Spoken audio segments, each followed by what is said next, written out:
Can you hear me? Oh, now I can hear myself. Okay, my name is Teri Givens. I'm from Warwick, Rhode Island, and my son is 27 years old right now, but if anything ever happened to him, if he was shot, I wouldn't want to live anymore. And so I certainly feel for moms who have children, and what happened at that school in Florida is hideous. This really is a major problem, and it needs to take priority because there needs to be some kind of compromise between those that own guns and those that don't own guns. And there needs to be a connection actually between both groups, because it's only going to be solved between all of us. First of all, one of the problems, it's definitely mental illness. The fact that Rhode Island has a law against intel, keeping intel about people in schools, people that have problems, that we can't be notified by the FBI. There's a problem in connection, finding information about, passing information on about criminals or people with mental problems, because they shouldn't be having guns to begin with, obviously. And so that is definitely an issue. But it seems to me like we have a problem in Providence around the mall, and that's Providence. And it seems to me that's where most of the murders have been committed in a number of years. So that's actually a major city problem. And that has something to do with opiates, and it also has something to do with gangs. Now, all these people behind me in the yellow shirts, I've talked to a few people, and they've given me a lot of information. One of the things we really need to know about is guns. I know very little about guns. I took a course once at the Cranston Community Police Station, which is out on Phoenix Avenue, and in the course I was able to shoot a gun. Well, I was a very bad shot because you could take 6 shots, and you were supposed to hit the poster in the heart, and with 3 shots, I hit him in the brain 3 times. And after that, I didn't want to shoot the gun anymore. That was enough. The idea was horrible to me. But I wanted to know what it was like. I want to be educated about things. And money.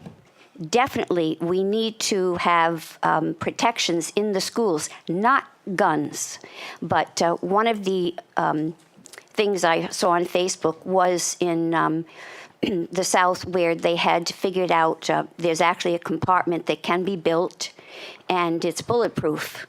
And so, of course, that would be a sizable, well, not necessarily. Not necessarily, but that's better than having guns at the school, finding someplace very quickly where small groups of kids could go.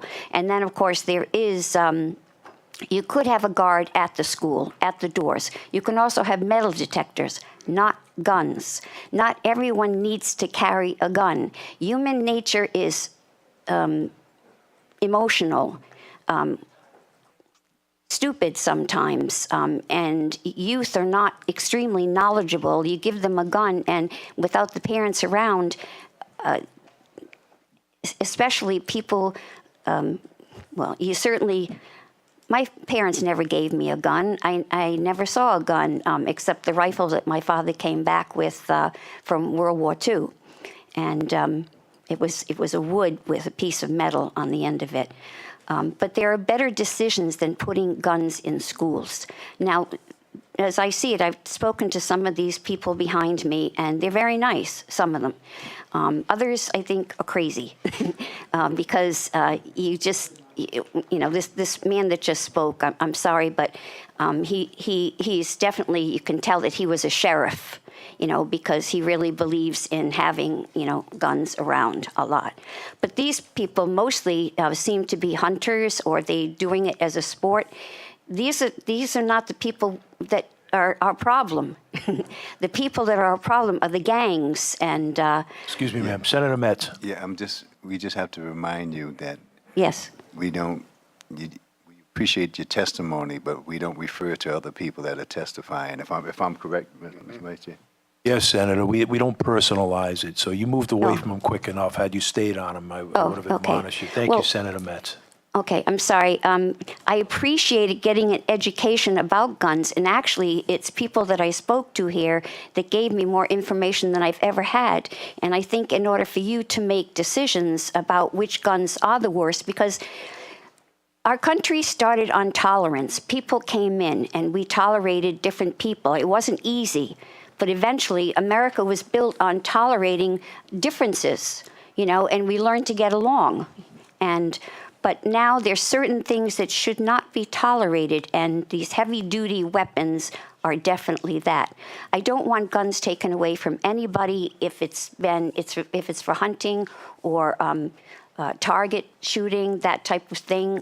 Across America for years, people have had their guns in different areas. Now, I never had that, but I never thought anything was wrong with it. I actually met a few people along the way in my lifetime that did have guns and went out hunting for meat. That was their thing. And so I have no objection to that. But everybody has to give.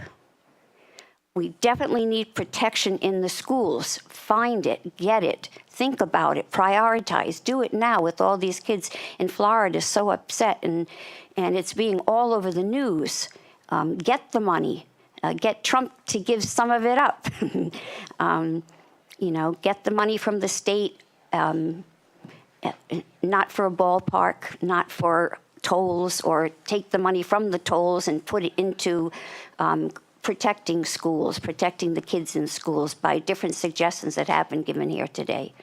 And that's pretty much all I have to say, and thank you I'm so glad to see that so many of you have stayed to listen, and so thank you very much. Thank you, ma'am. Senator Lombardi. Thank you.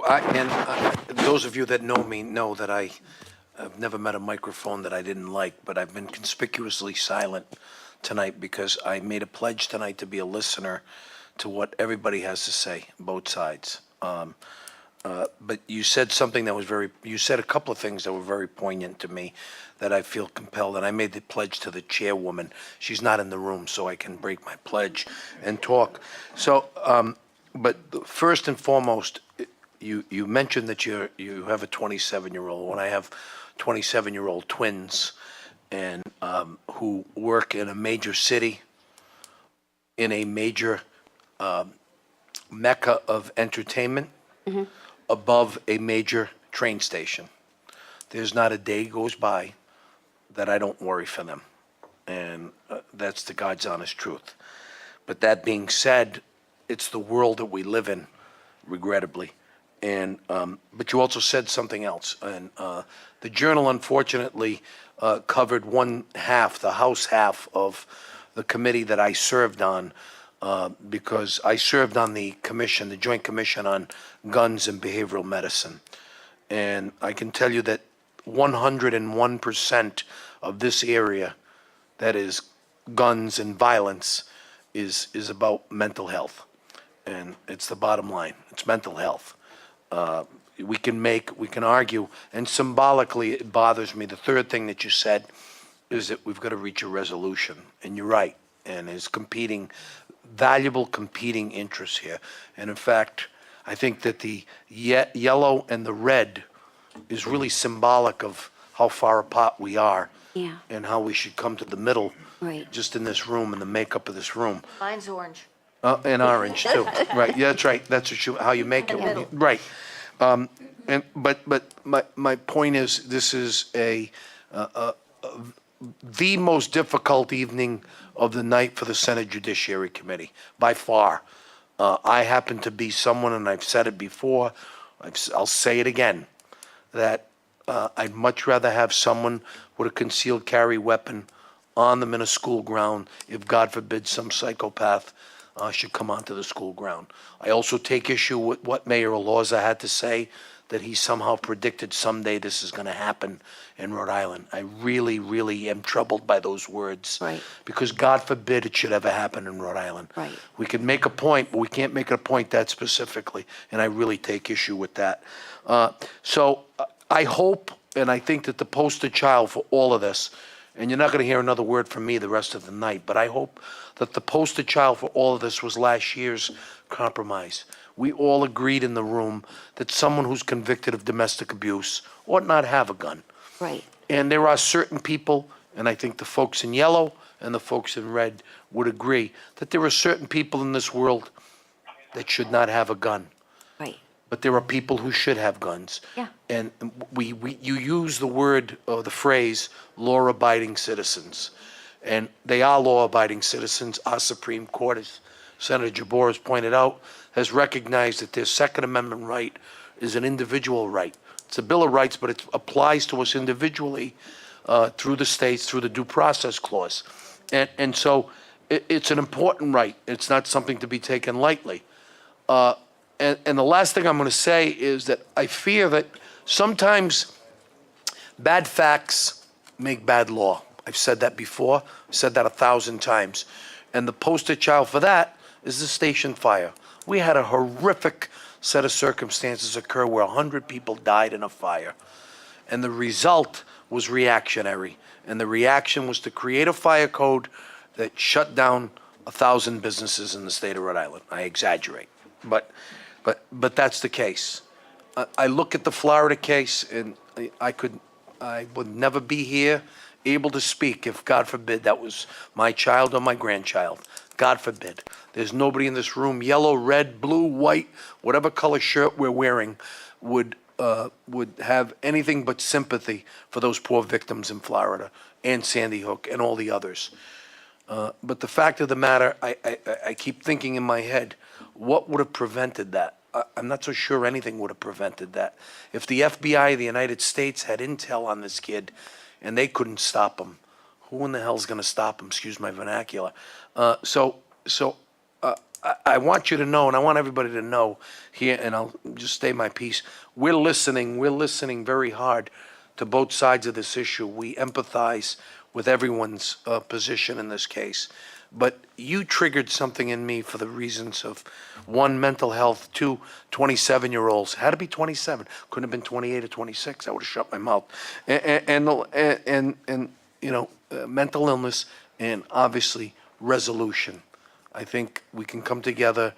There are certain things that we can agree on that are obvious. There are others that are not so obvious. And I hope and I pray that that happens. But God forbid, I don't want this ever to happen in Rhode Island. Right, that's Thank it. you. We've been lucky so far, and I'm sorry, I don't mean to insult any of you. No, we all have common ground to find, solutions. I'm not Ma'am, thank you. We really need to move on. We appreciate Okay. your humility. Thank you. Any other questions or concerns? No? Ma'am, you may proceed. Thank you, and thank you, Senator.